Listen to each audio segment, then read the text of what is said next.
And there's one of the babies.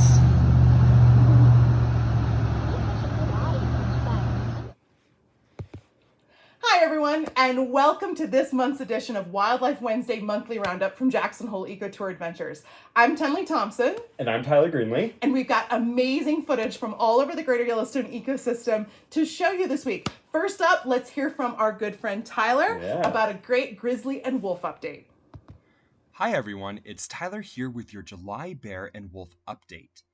This month, we had some incredible sightings up in Yellowstone and Grand Teton National Park, including this female grizzly here, seen with two koi, also known as cubs of the year.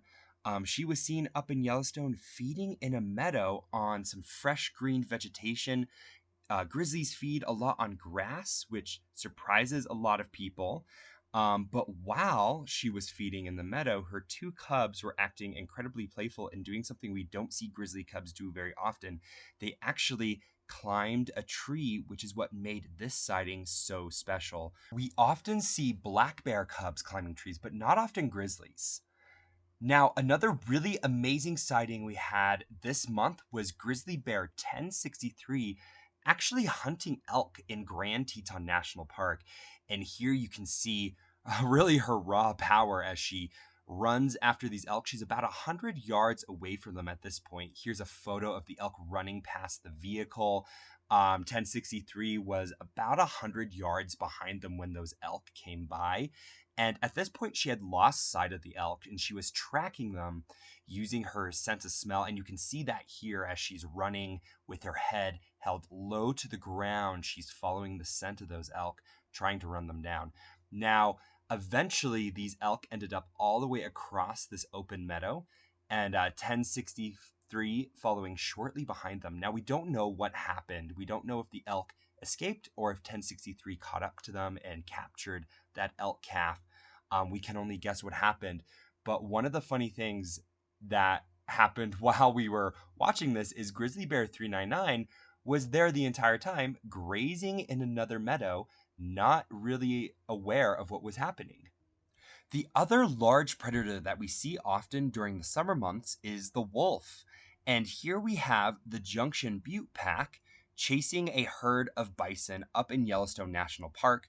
We don't see wolves very often in the Tetons, but on our multi-day tours in Yellowstone, we are lucky enough to see lots of wolves. And here's kind of a zoomed in view of those wolves hunting those bison up in Yellowstone. Pretty incredible how those female bison are putting themselves in between their calves and their wolves in order to protect them from those predators. Oh, those wolves kind of singled out that calf for a little bit, but kind of got intimidated by those adult bison right there and decided to back off. This also kind of showcases the amount of color diversity within a wolf pack. You know, we have an older black individual on the left and a younger black individual, and then a couple gray colored wolves. Now, this hunt ended up being unsuccessful. The wolves decided to back off and go look for a meal elsewhere. And you can see why. These bison have really kind of created a wall between the wolves and those bison calves, which is what they're trying to capture. Well, thank you all so much for joining us on Wildlife Wednesday. My name is Tyler Greenlee, and I'll see you at the broadcast. Awesome. Yeah, so the grizzlies are out and about, and so are the wolves. We've gotten some really incredible sightings of them, and hopefully over the next month, we'll continue to see them. For now, we're going to go and look at one of the grizzlies' favorite food sources, cutthroat trout, with Laura. Oh, hey guys, this is Laura. I'm down by a Wyoming creek, which is home to native cutthroat trout. Cutthroat trout are relative to salmon and are found widespread across the American West in cold, clear, fast-flowing, well-oxygenated creeks and rivers. The name cutthroat comes from a red or bright orange coloration just underneath their lower jaw, so it looks like his throat has been cut. In the greater Yellowstone ecosystem, we have two types of cutthroat trout, which are native. We have the Yellowstone cutthroat on the eastern side of the Continental Divide, or the water that flows to the east of the high point of North America. And then we have the Snake River fine-spotted cutthroat trout that lives on the western side of that divide. in places like Jackson Hole. Native cutthroat trout spawn in the springtime. Some of our other non-native trout will spawn in the fall season instead. But recently I had the opportunity to see Yellowstone cutthroat trout running up a tributary creek to go spawn, which means both male and female trout run up a fast-flowing creek to find a nest or a redd. Redd comes from a Middle English word, which means to clean or to clear an area of debris.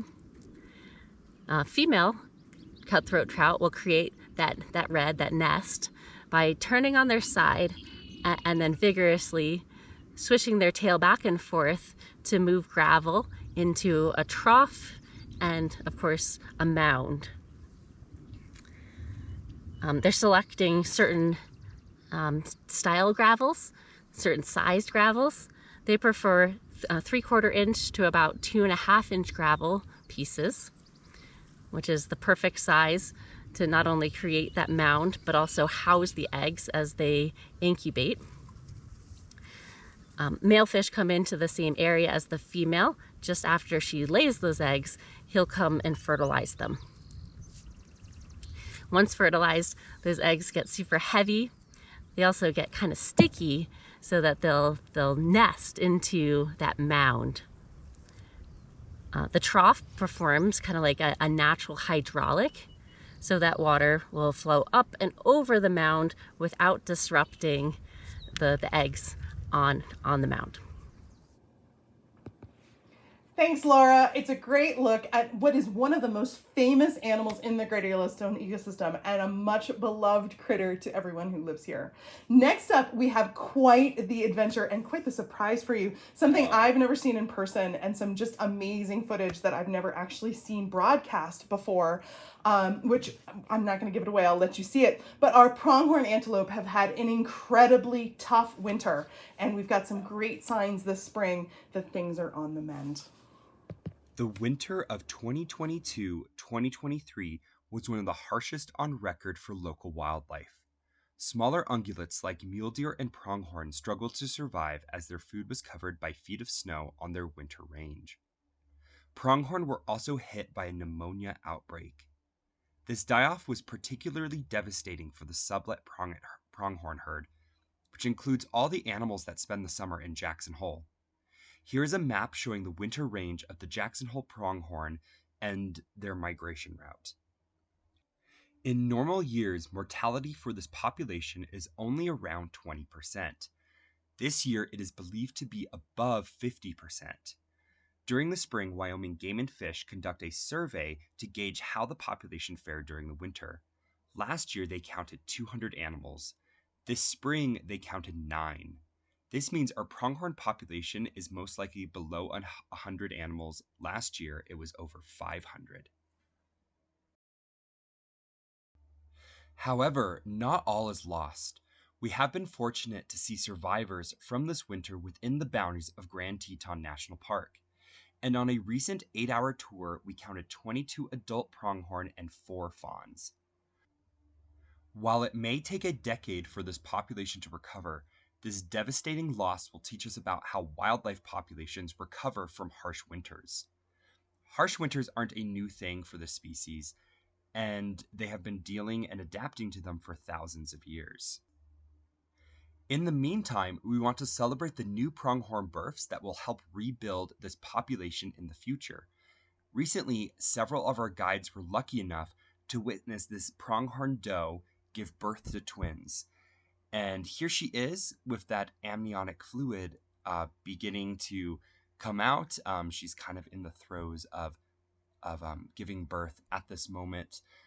During the sighting, she did actually lay down in the field. And one thing that was funny that the guides noticed was she actually, in the middle of giving birth, would occasionally reach down and eat some lupin. She continued to feed even while giving birth to these twin fawns out in the field.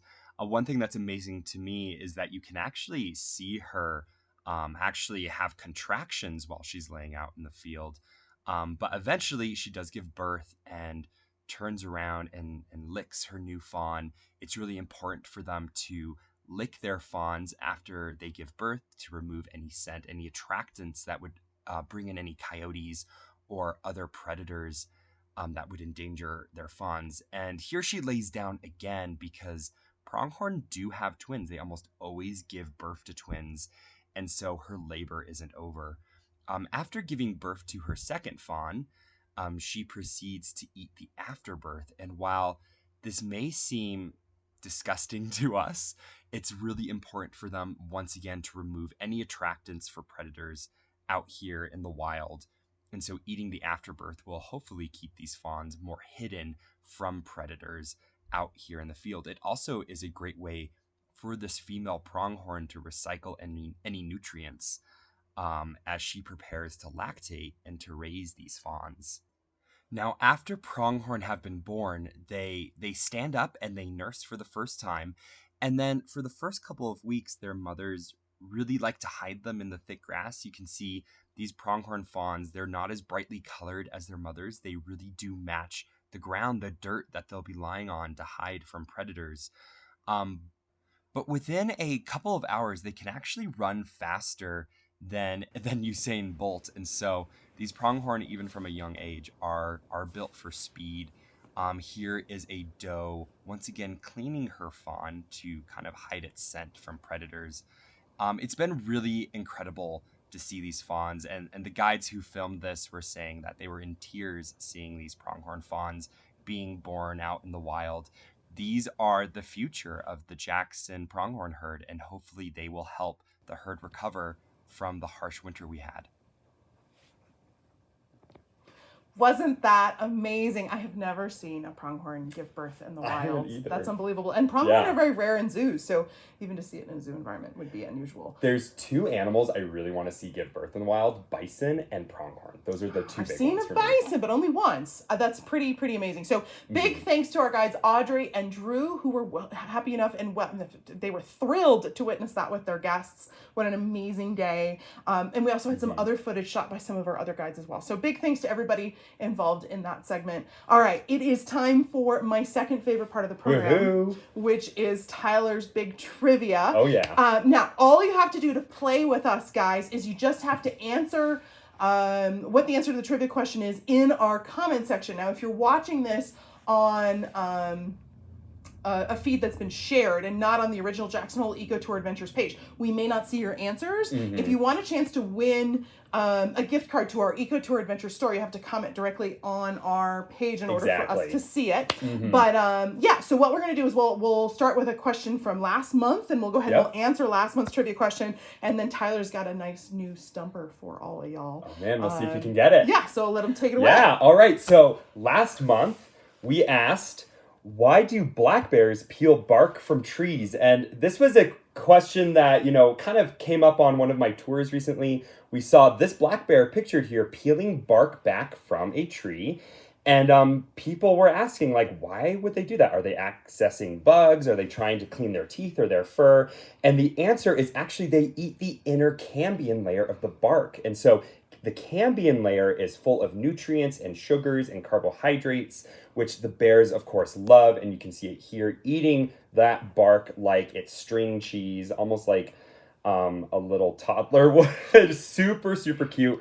This is actually a major issue for some forestry peoples. There's a couple of papers out that talk about the impact that bears have on trees and how that affects forestry. Of course, the overall health of the forest, it helps keep the forest thin and maintain healthy diversity. But if you're a tree logger, that might not be, the best thing for you.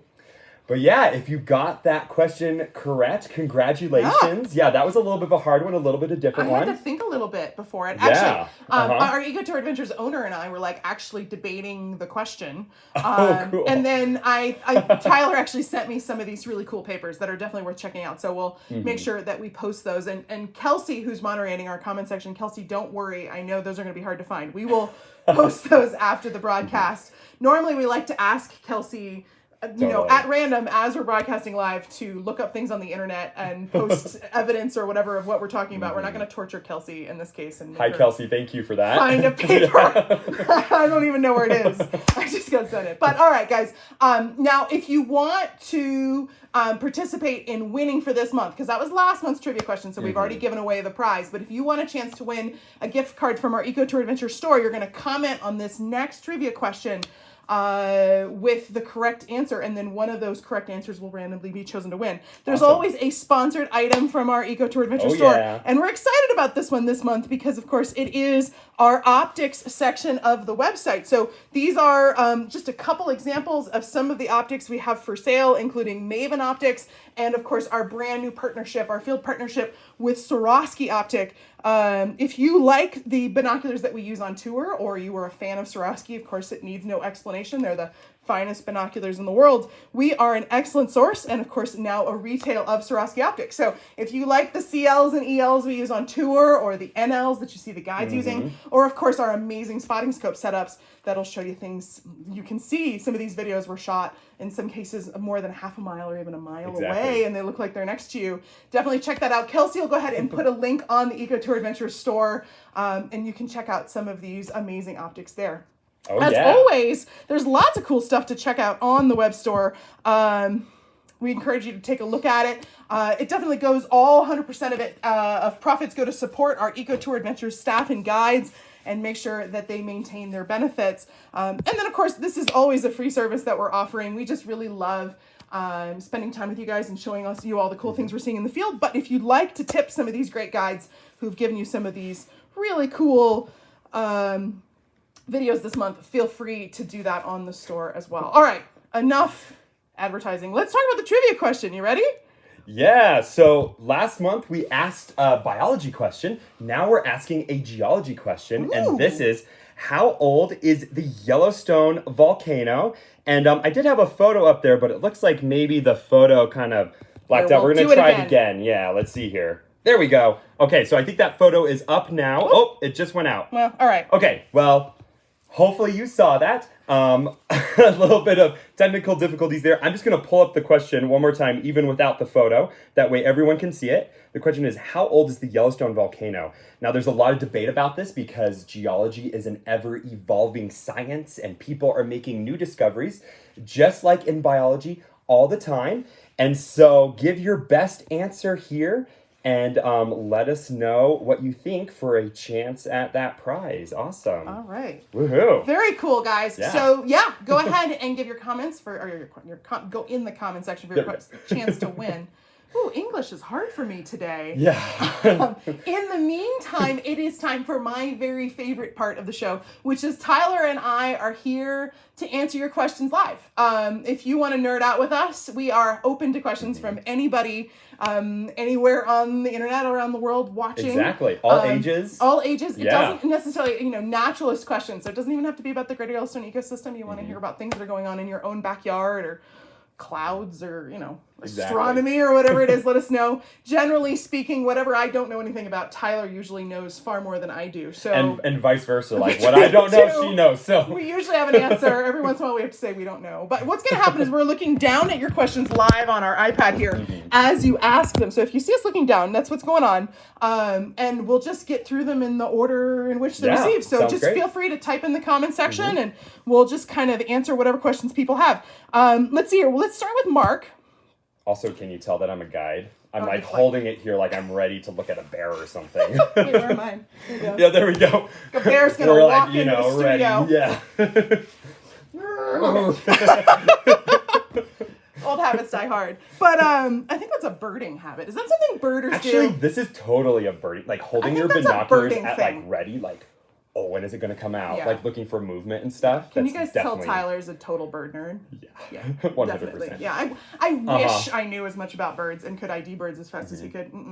I'm becoming... I'm not bad, but I'm not Tyler. I'm like expanding my horizons. Tenley's been sending the company all of these like plant emails, and I've been like reading them in depth, and so I'm becoming also a plant nerd now. So you know, all sorts of nerd nerds. yeah. I mean, you got a lifetime to nerd out, I realize, right? So, all right. So, sorry, Mark. Back to your question. Greetings, Tenley and Tyler. I've seen several videos from the Yellowstone area where visitors are opening their windows when bear cubs, bison, etc. come to their car. I know you shouldn't get out of your vehicle when they're close, but what are the rules for their behavior? Also, how are your 4th of July festivities? Well, Mark, that is a really, really good question. And thank you for asking about 4th of July. I had lots of fun. I was in the parade, our little local parade, and then the Grand Teton Music Festival that gives a free concert for the public. Yeah. So my 4-year-old daughter and my husband and I went and listened to the symphony orchestra for free, which is pretty fun, out on the lawn of the Center of the Arts. What did you do? That's awesome. Well, I worked, so I did a tour in the morning, and then I came back, and a couple of my friends, Audrey and Jeff, were over,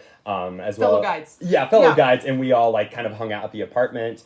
And then some people went rafting. I went and had drinks with my friend Sierra. Oh, fun. Yeah, at Another the fellow Cowboy guide. Bar. Yeah. So that's it was a good way. Yeah. Cowboy Bar on the 4th. I bet that's fun. Was there a band? Yeah, there was a live band, nice. and it wasn't as crowded as I thought it would be. I thought it was going to be just like slammed and packed. I will tell you, town is busy right now. It is, but I feel like everyone was like celebrating the 4th elsewhere, and so There's it was so like much fairly to empty. do here. Yeah. There's a lot of options. I'm sure the Snake River was very busy though. That is a good day to float for sure. I heard that our friends did not get onto the river for like 2 hours. Oh, they like got because it was so busy. Oh wow, yeah, for sure. Well, guys, okay, more to the point though. You're actually asking a naturalist question. Just we'll thank get you back for to the asking about our point. social lives, but more to the point. So yes, there are quite a few videos going around where people either have open windows, or even worse, they are taking baby animals and placing them in vehicles. Not good. So let's go with the why you shouldn't take a wild baby animal and put it in your car first. We'll start with that one. Yeah. And then we'll kind of go to the lesser extremes. Seems like every couple of years this happens. Somebody sees what they believe to either be an abandoned animal, or they see an event that gives them the belief that that baby animal needs support and care, and they take the initiative to take that baby animal out of either Grand Teton or Yellowstone National Park and bring it to a ranger station. This never ends well for the baby animal. It's almost impossible to reunite some of these animals, particularly baby bison, once they've been removed. How are you going to find their mother again, right? So this goes without saying, but please don't take wild baby bison out of the national park and take them to a ranger station, no matter how much trouble you think they're in. Some examples of when this has been done. A couple of years ago, the bison were swimming the river, the Lamar River, and one baby got separated from its mother and washed a little bit downstream. They didn't even give the mother a chance to reunite with the baby. They just kind of picked the baby up and helped it. Unfortunately, the baby didn't survive the experience. We had another situation recently with another person putting a baby bison in a car. And then we had another situation recently with somebody putting an elk calf in a car as well. None of the baby animals survived these experiences. So definitely a really bad idea.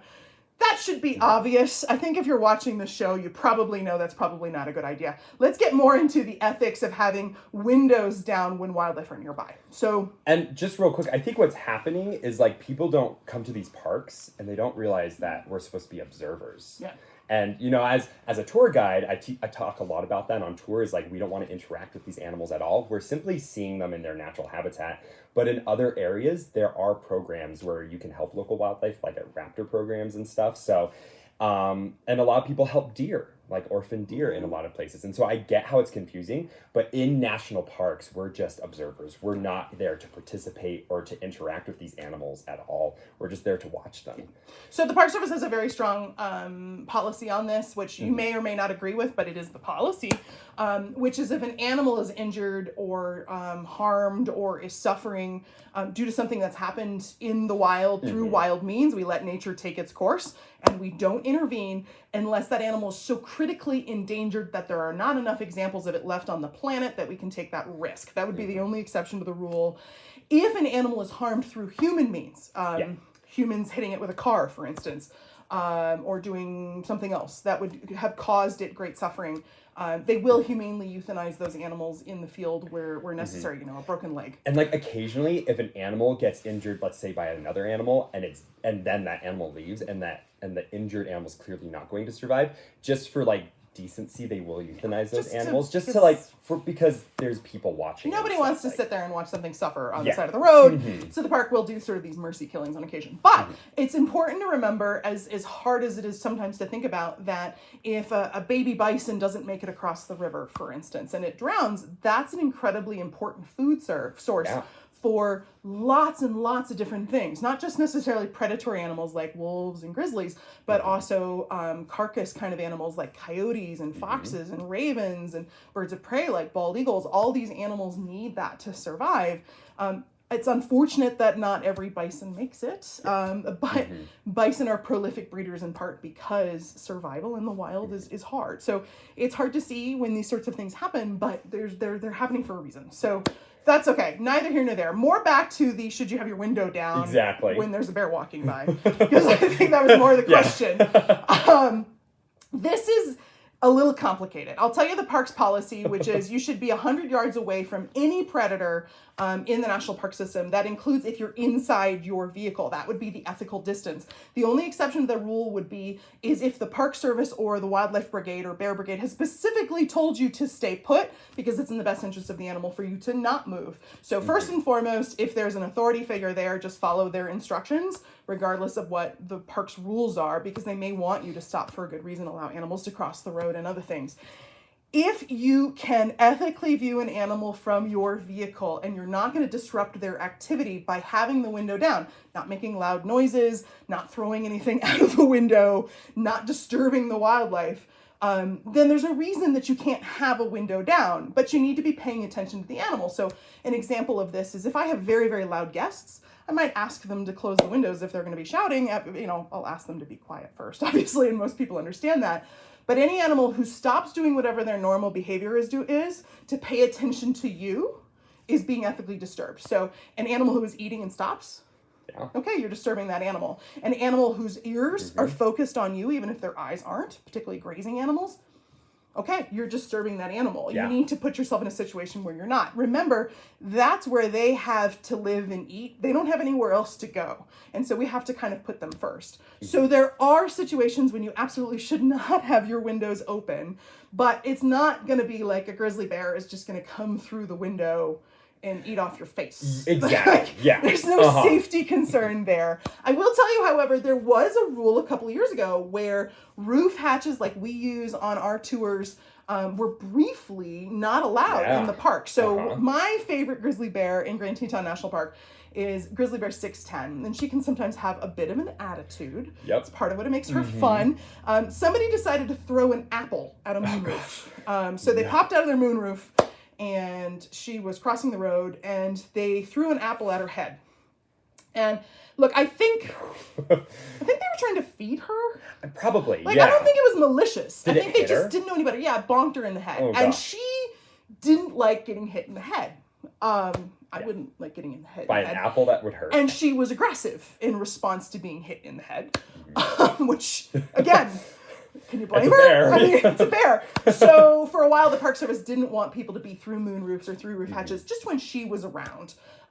Very quickly, it became clear that most people are not throwing apples at bears. And so that rule was rescinded pretty quickly because nobody's usually being stupid like that. But occasionally there are some concerns that come up that way. Now, I will tell you, there are places where bears have become incredibly habituated to getting food resources from vehicles. Places like Yosemite National Park, where black bears are famous for going into unlocked cars, going into coolers, finding food. We don't have that kind of problem here, but you should always have your windows closed and your vehicle locked when you're not in the vehicle or attending the vehicle. Because, boy, I've seen ravens take like whole sandwiches out of the backs of truck beds. I've seen that too. Like, I've seen ravens like fly into like open carts and like go into the car, like full on to search Imagine a it bird for, this big, for food. You know, going into your car. It's like a hawk going into the car. They're very brave. So hopefully that kind of answers your question. Really, what you should be doing, regardless of what the rules are, is what's in the best interest of the wildlife, even if that's going to a greater extreme than the rules technically permit, because they come first, right? That's what's most important. So great question. That was super fun. As far as like animals being aggressive around vehicles, I have seen that a little bit. There's some areas of the park where there's animals that are in rut. Yeah. For example, like the northern part. Yeah. The northern part of Yellowstone has Yes. this absolutely amazing elk rut. And I would advise to give those bull elk quite a wide berth. I've seen, and I'm sure Tenley has too, Yes. lots of cars that have holes poked in them Yes. because bull elk have charged the cars that have been too close. Yeah. I have never been attacked on foot by an animal, but I have been charged by, actually in Grand Teton on tour, by a very well-known bull elk. Yeah. And it was kind of a situation where I came around the corner and the bull elk was there. It was in full rut, full testosterone. You could actually, we had the windows down, you could smell the musk from this bull elk. It was so full in testosterone. And he was not happy to see us. He was standing right in the middle of the road and we just backed up and he actually charged us and he didn't make contact with the vehicle, luckily, which would have been super unfortunate because it was a tour vehicle and we were able to back up out of there. And so that's the only case where I've encountered a dangerous animal on tour in a vehicle. That's a and good so, point. I wasn't thinking about all our ungulates, and but like bison during the rut can be aggressive. Like the months of July, August, September, I would give bison a good berth. Yeah. And if you're like next to them in a vehicle and you have to pass them, I would just keep going. Like I wouldn't just stop next to them. I would like keep moving. And then same thing for elk, especially like any time between like late August to November, just because they might be aggressive and you might not be doing anything wrong. You might just be going on your way. You know what the most common reason they go after cars is? Stopping? No, they see their reflection. Oh, yeah. So they either see their reflection in the windshield, Okay. or if you've got like mirrored bumpers. Mm-hmm. That's the most. The bighorn sheep are kind of notorious for seeing their reflection in bumpers and Mm-hmm. bashing bumpers in like November, early so December. funny. There's a wonderful BBC documentary called Showdown in Elktown. I don't know, maybe Kelsey, you'll be able to find it. It's a couple years old. It was shot originally by Bob Landis, if that's helpful. And it's just endless 15 minutes of elk bashing vehicles in Mammoth. Gosh. That is so funny. In the fall during the rut. For the elk that are like repeat serial offenders who damage multiple vehicles over multiple years, the Park Service will actually sedate those animals and cut their antlers off during the rut just because they cause so much damage. And they'll haze them too. They like try and take them out of the residential areas, but the problem is there's like these beautiful like lush lawns which are like the perfect spot for female elk to hang out and to raise their babies, you know, fattening up for winter. And of course the bull elk are going to follow them, and so they're just attracted to that area. Plus there's no predators, so you're right. I did not think about all of our grass eating friends who during the breeding season are just kicked up on testosterone. But I've never seen like an aggressive bear or around like attacking vehicles No. or like people in vehicles. That like we don't even hear about that. No. But like very, very Bighorn rarely, sheep, maybe. you know, the angry male herbivores. now we're scaring you guys, and you don't like look. We're out there every single day, and this happens like once every couple years. We even hear about it. So like, don't panic. But on the whole, this is my 4th summer out here, and it's happened to me like once, and like we didn't this even is my make contact. 18th, So it's fine. and it's happened to me once. So pretty rare. That one was a moose. Oh gosh. Yeah, and that's a lot of points to it go was into on a tour. shiny car. Yeah. Oh gosh. And a bunch of people got too close to the moose, and the moose freaked out. We were an ethical distance away, but it was the people who weren't an ethical distance away that were a problem. I saw that the moose's ears were going flat back against its head. It was getting very concerned. It had a small calf, and I said to my guests, let's all get in the vehicle, even though we're plenty of distance away, because I got nervous. Got all the guests in the vehicle, turned around, and the moose was charging right at us. I had just enough time to hop on the hood of the car, and the moose sort of charged right on by. But the guests were in the car, which was what was important. That's crazy. Because this was like 16 years ago. So let's take it. There are definitely situations where you need to pay attention. And that was one where we were a perfectly good ethical distance away. It was just the actions of other people that caused that moose to panic and run. And like you just have to be prepared also out here just to make ethical actions. Like if the animal comes towards you, like I've had people out of my vehicle looking at elk from an ethical distance, turned around and there's a black bear running down the hill towards us, and in those scenarios, I've actually had to like leave scopes at the back of the car to get into it because the bear is like right outside our window. I don't want to make that sound like that happens on every tour. No, like I said, it once doesn't. in 18 years. Yeah, like Still, literally it was fun. once in 18. It was really fun. Everybody was like, that was the highlight of our life. So yeah. Everybody knows. Okay, so for our ungulates, if you are familiar with horses, it's the same thing, right? So alert, aware, not unhappy, right? Ears flat against the back, very unhappy. So fine, listening, not fine, right? It's when the ears are flat against the head that you got to sort And of pay then, attention. like, sometimes bears do that. The biggest thing with bears, though, is they pop their jaw and they huff, which is, oh my and they gosh, get that goes kind of right low through and go. you. Yeah. Yeah, don't want to do that. All right, so more to the point, Phyllis says that my nickname for Tyler is Optic Eyes. Yes. Oh I my call you gosh, that now? Phyllis, you were on tour? Oh my gosh, you were on the multi-day tour that we did. Yeah. And so Phyllis Yeah. is a watcher of Wildlife Wednesday, Oh, and she cool, came Phyllis, in very our cool. digiscoping workshop. Oh, yeah. very cool. And Tyler is Optic Eyes because he Yeah. can find everything. I'll be out in the field with Tyler and I'll be looking around and be like, there's something. I'm like, how are you finding these? Tyler is amazing. And I did get LASIK eye surgery when nice. I was 22, and so that helped a lot. So That's good yeah, to know. you know. Were you like really farsighted or nearsighted before I was then? farsighted. Yeah, so Something I didn't know about Tyler Yeah. until today. There you go. All right, Mike asks, how is the wolf population doing? All right, I'm giving you this one.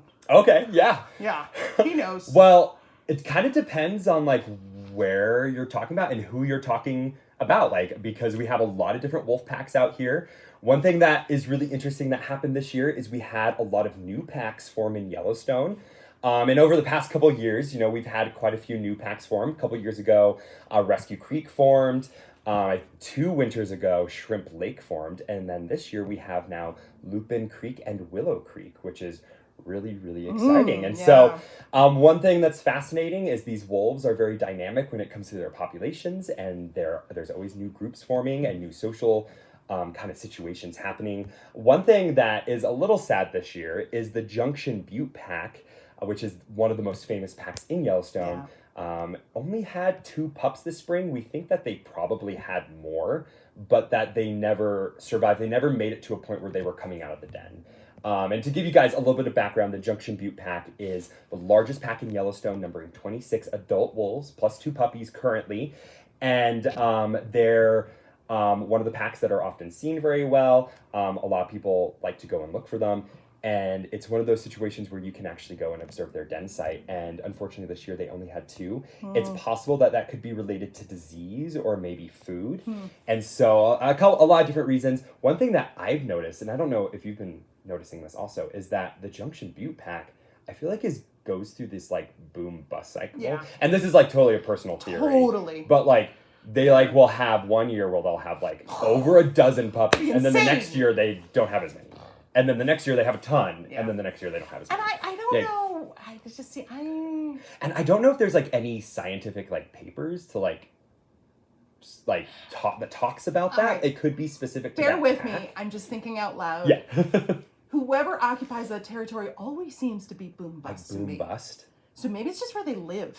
And it could be that's like, this is my theory. So it's such a good territory that the pack is able to reach these really high numbers. And then there's a super high wolf density. And then there's like a lot of stress in the pack. There's a lot of competition for food. Schisms. When they have this boom of puppies. And so then the next year, because of that competition, there's less food, less resources for the next like round of puppies. And then the population of that pack kind of dips a little.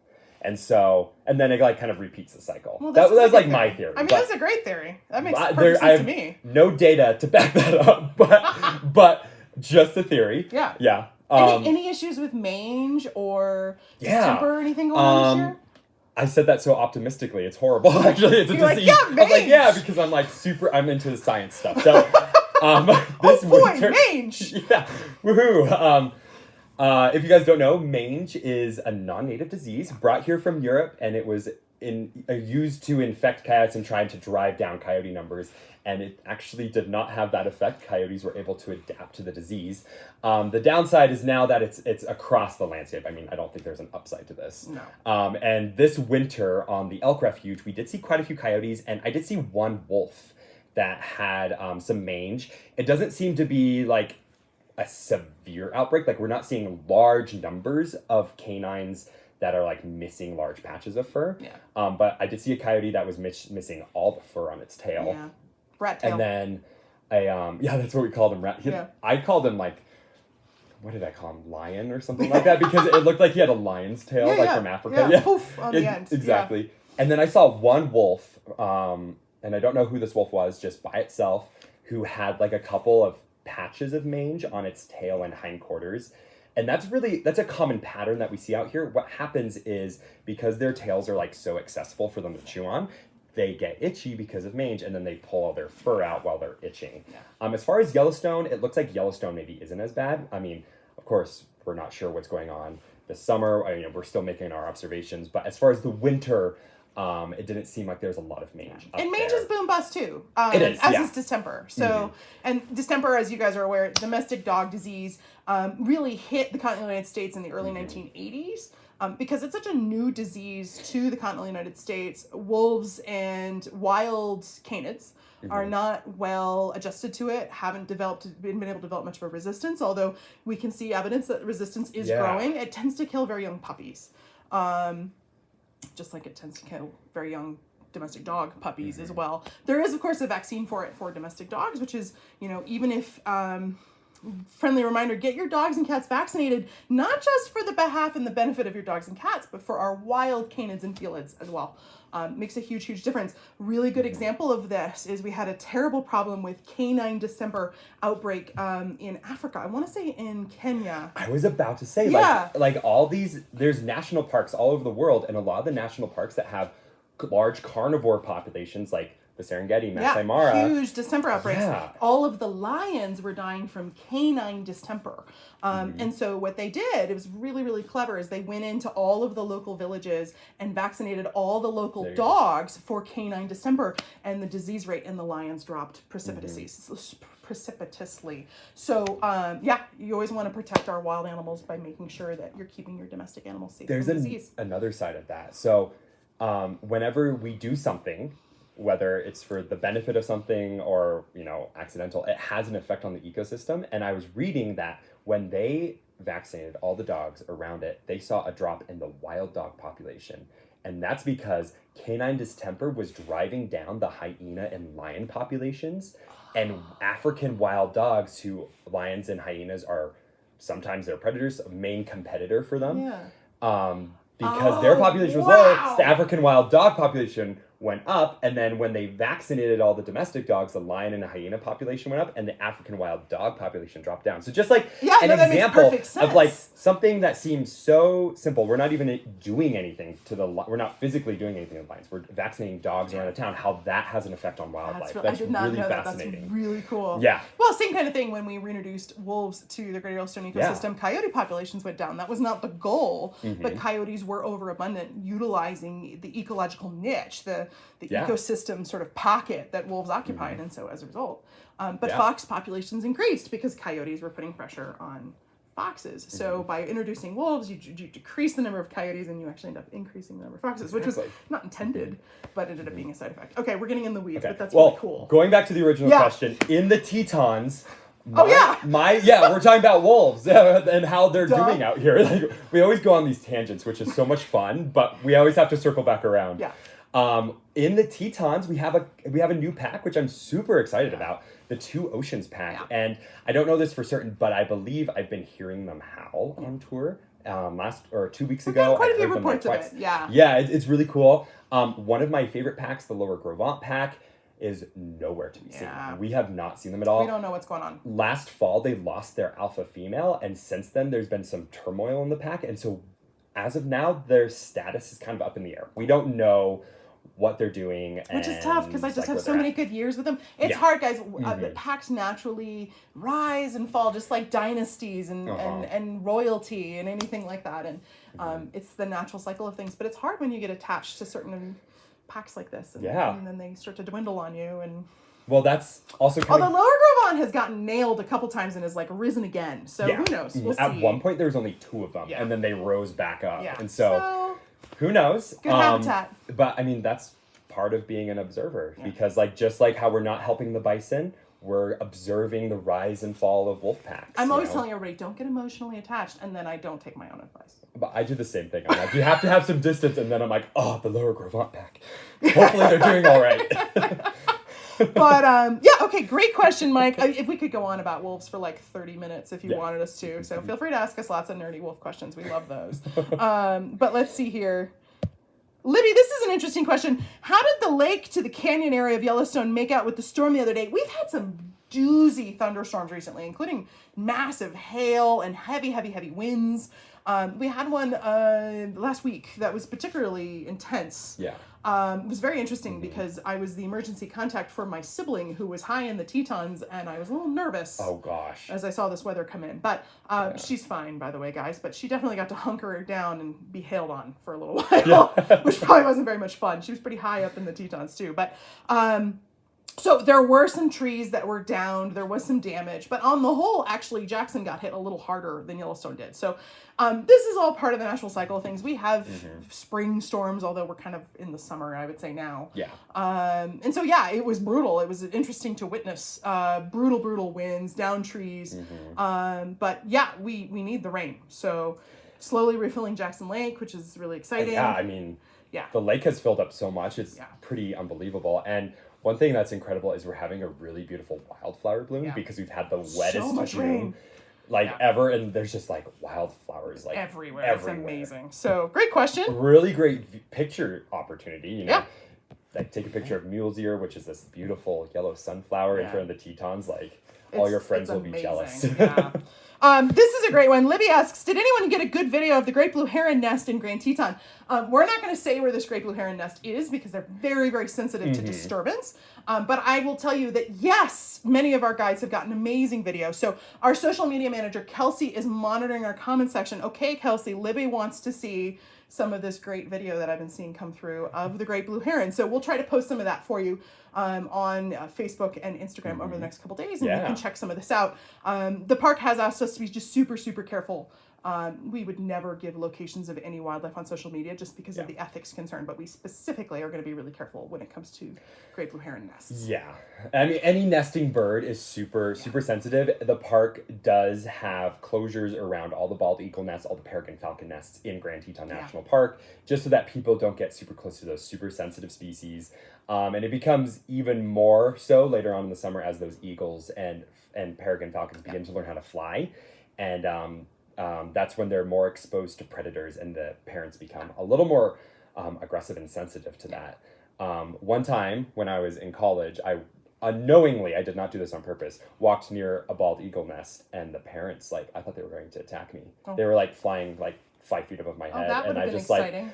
I just left, but I did not go back after that. And look, I used to rehab bald eagles, and I'm not gonna mess with them. Actually, they're kind of wimps once you like have them. Golden eagles are fierce, but bald eagles are kind of big babies. But I wouldn't want one flying at me. My great uncle, who taught me everything I know about birding, along with my uncle and my great uncle, he told me a story about a film crew that went to go shoot a great blue heron group of nests. Great blue herons nest in colonies called rookeries back in the 1950s. And that area had been very prolific. There were more than 500 herons using that area. This was not local. This is in the southern United States. But what ended up happening is because they got so close to the nest to film for this movie, they disturbed the nest so badly that the herons have never returned to the site. And that area had been used for hundreds of years. So really, really important not to disturb heron rookeries. They don't recover. And some of our shore nesting, colony nesting birds are incredibly sensitive. Least terns, which is this tiny little like seagull-like bird, which are beautiful, but they are endangered in the United States, and they often nest on like some of the bigger rivers like the Mississippi. And there's a lot of issues with people boating too close to the colonies and them just abandoning their eggs and their chicks and going elsewhere. Our local one that we have a lot of issues with are sage grouse. Sage grouse, they lek. In the early spring, they strut on these traditional strutting grounds called leks. And once they're disturbed, the sage grouse will not return to those locations, and they're lost forever. And as sage grouse populations dwindle, as the sagebrush our sagebrush habitat dwindles, it becomes very, very hard to reestablish breeding populations once they're lost. So, this is totally a tangent. But speaking of leks, we're talking about sage grouse, and you asked about great blue herons, so we've already gone down that path. Exactly. Speaking of leks, there's been a new sharp-tailed grouse lek discovered within the boundaries of Grand Teton. Well, I didn't even know this. Okay. Sharp-tailed grouse, we think they came over from Idaho, naturally just dispersing across the path. They've been in the valley for like the past decade or so. More and more. And more and more. They've had like this small lek that we've known of for a while, but there's only been like a couple of birds on there, and so there's a lot of worry that they were just going to die out. Yeah. But now it's been discovered that there's a much larger lek of sharp-tailed grouse out there. I'd heard about the first part. Okay, this is making more sense. I'm like, how do I not know about this? Okay. Yeah, so there's the first one, but now there's scandalized. a second one. Okay. And like just, I guess a park biologist just randomly came across it while doing that's kind of like survey. the curlew colony. There's a curlew colony in Grand Teton too that like nobody knew was there. Exactly. And is now thriving and wasn't there 10 years ago. So these things are really cool. They're still happening. Yeah. Pretty exciting. All right, we got bird nerdy for a minute. Let's see here. Mark asks, did you hear the story of the preserved wolf head in the Siberian permafrost that was 32,000 years old? Mark, I saw the headlines and I kind of briefly read about this.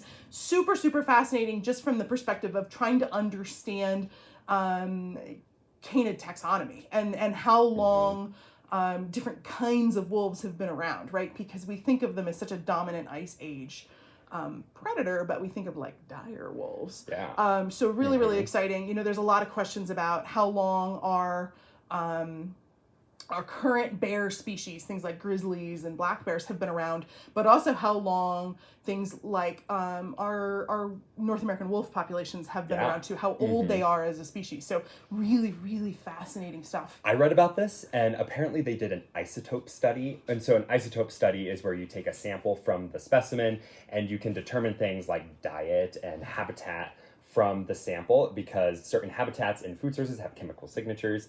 And they did this isotope study and found that that this wolf was feeding primarily on Ice Age horses, which is really cool. Yeah. So here our wolves primarily feed on cervids, so animals in the deer family, occasionally bison.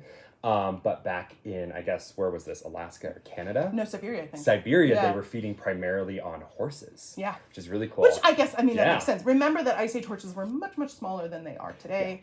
And were quite compact, particularly early on. And widespread. Yeah. Yeah. And they were, in the paper, they talked about how like certain predators, like giant short-faced bears, American lions, weren't able to adapt because their prey disappeared. Yep. Wolves were able to survive because even though they think that they preyed largely on horses, they were able to switch their diet to deer species, and that's how they survived. Yeah. Because they're so much more generalists, right? Exactly, yeah. We don't know what caused the massive extinctions of things like cave bears and things in the late Pleistocene, but it seems likely that, it was a combination of being specialists. They were good at one thing, and then when that one thing went away, they didn't have it anymore. But also, the growth of humans. Yeah, that's part of it and too. And hunting pressure from humans as well, right? That late Pleistocene extinction was probably at least partially human caused. I think it was like a combination of things. Yeah. They were like hit with climate change, and then we came in and finished them off. Yeah. Is what I think. Yeah. Well, I will say though, for those of you guys who are like, Ice Age, can I just recommend to you, dinosaurs are very cool, and we get excited about dinosaurs in popular culture. You want to see some weird looking animals that look like they belong in like Harry Potter or like... I always think like Avatar. Or Avatar or, oh my God, any one of those cool fantasy movies. You need to look into Ice Age mammals, my friend. They are really, really cool. Things with like multiple horns sticking out of them. There's some really cool stuff out there that only recently went extinct. Yeah. Only like 10,000 years ago. 12,000 years ago. And that's not very long ago. Like, everybody knows my fondness for Sicilian pygmy elephants, right? And of course my favorite, the Territorns, which were big enough you could have ridden on the backs of them. We have this joke that if Tenley had like the perfect way to commute around Jackson Hole, she would have this pet Territorn. I'd have a pet Territorn. And she would just ride it to work every day. Think about it like a rideable eagle. Speaking of Lord of the Rings. Right? Territorns. Google them. Well worth your time. Particularly the Argentinian Territorn. Yes. We don't need to get into that. But Ice Age mammals, super, super fascinating stuff. Thank you for bringing that up because it's been really, really interesting to read about that. A lot of stuff coming out of the Siberian permafrost. Yeah. What's important about that is we're getting a lot of muscle, hair, and tissue samples because it was encased in the ice that we can't get other ways. Which gives us a huge amount of information that we can't find from fossils and fossilized bones. DNA. So, among other things. I wasn't going to say DNA, but yes, DNA, if you want to do something like clone them, which is questionable whether that's a good idea. Let's clone the Territorns. There we go. Yeah. They might have eaten people, but let's clone the Territorns. Yeah. One thing that's cool that besides like cloning animals that they do with the DNA is they can map the dispersal of different wolf and like bear lineages into North America. All right, so like when most animals spread to a new continent, they do it several times and they do it in waves. They'll go like 1, 2, 3 times. I think there's been like 4 documented wolf dispersals into North America, and we can like actually map that with genetics, so which cool. is so fascinating. Don't you guys love how he went for like why the science is cool on that, and I went for the controversial. Let's just recreate Ice Age mammals. Like questionable.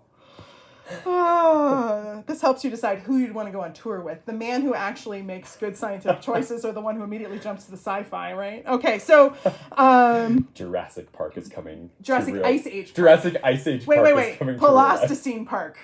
Pleistocene? And how do you pronounce that word? It's Pleistocene. I'm saying Pleistocene, and it's totally Pleistocene. If anybody wants to weigh in on this and tell us actually how to pronounce it, that's helpful. But I think he's right. It's definitely Pleistocene. But Don asks, what is the reason I never see any bison between blacktail ponds and mammoth? Looks like a great area for them.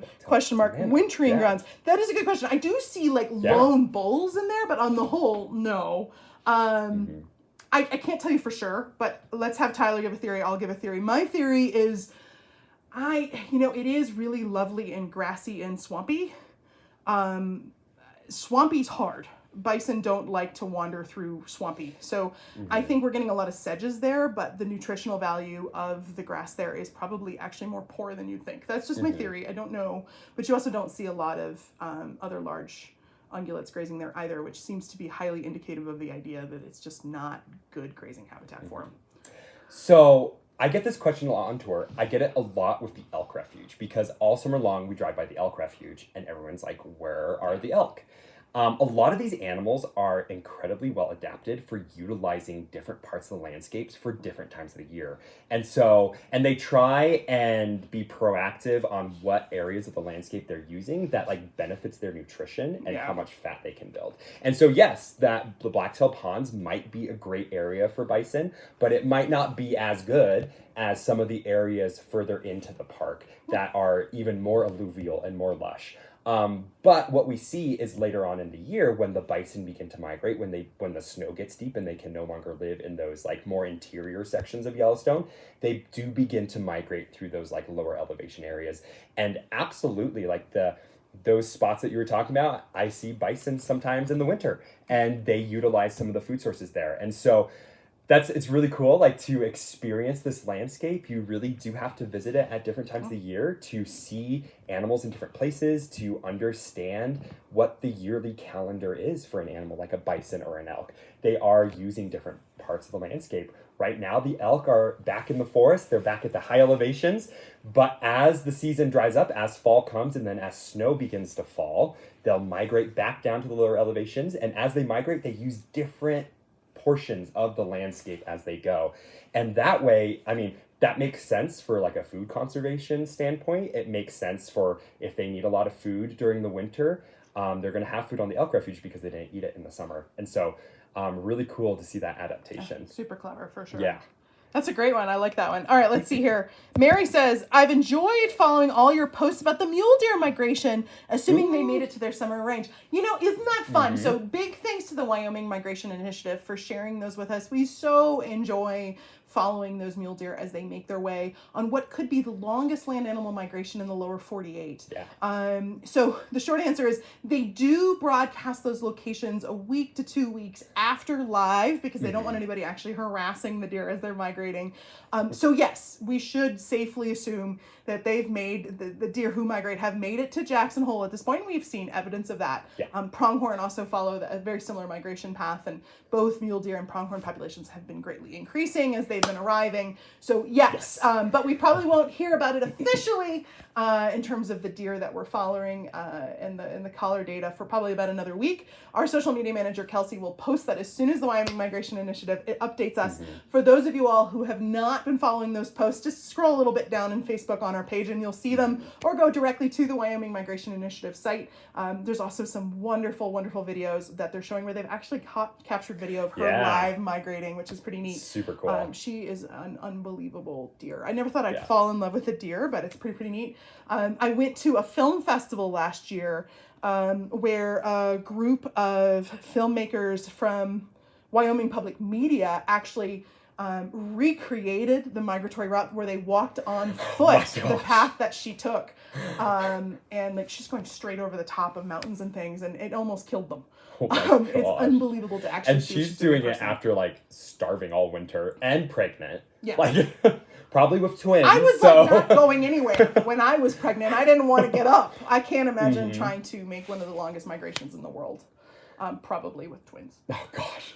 So I've had a couple of people ask about that because we've had a harsh winter where we talked about pronghorn, about how the pronghorn got hit pretty hard. The mule deer also got hit hard. And so one of the things, I've been following it too, one of the things that surprised me was how like late it was. Yeah. Her migration started Super way late. behind. Like in May, usually they start moving in like April And aren't or we glad March. it did? Because there's so much snow. Oh my gosh. Yeah. Yeah, it makes sense while they're starting late because that's what they need. One of the concerns now is she going to give birth on migration? Yeah. Is she going to like cut her migration short and give birth? Or is she going to be able to make it the whole way? Right. And those offspring, remember, will only learn to go that Mm-hmm. far as she walks back and forth with them. So, yeah, we'll see. Now, we have some data that suggests that even after she gives birth, Oh, she'll still go? she could still migrate Oh, with her see, I didn't know fawns. that. That's very cool. And okay. it doesn't come from here, it comes from South Dakota. Okay. So in South Dakota, around the Black Hills area, there's a migratory population of white-tailed deer, which is surprising. Like white-tailed deer, I didn't even really knew migrated until I read neither. this. Okay. And this whitetail had a delayed migration. She gave birth on migration, and then they were like, well, her fawns are toast now. Yeah. They didn't think that she continued migrating. They're like, her fawns are dead. And then they saw her later on with her fawns. They had In the summer range. in the summer range. All right. She like There you go. migrated the rest of the way with her fawns. So her fawns as neonates, as infants, migrated that distance. Oh and my so gosh. there is a possibility that even if she gives birth early, she could teach her fawns that same migration route. Yeah. If not, then next year maybe she'll teach her next set of fawns. Who knows? But really fascinating. Yeah. And in these sort of scenarios, you never really know what's going to happen. We have some data that suggests that in the Black Hills that happens, but we're going to have to see what happens with this mule deer in the coming weeks. Yeah. Great question. Great question. All right, guys. I think we have gotten through all of them. If we've missed your question unintentionally, we will definitely answer in the comment section. If you are not watching this live and you've got a question for us, we'll be answering them all throughout the week in the comment section.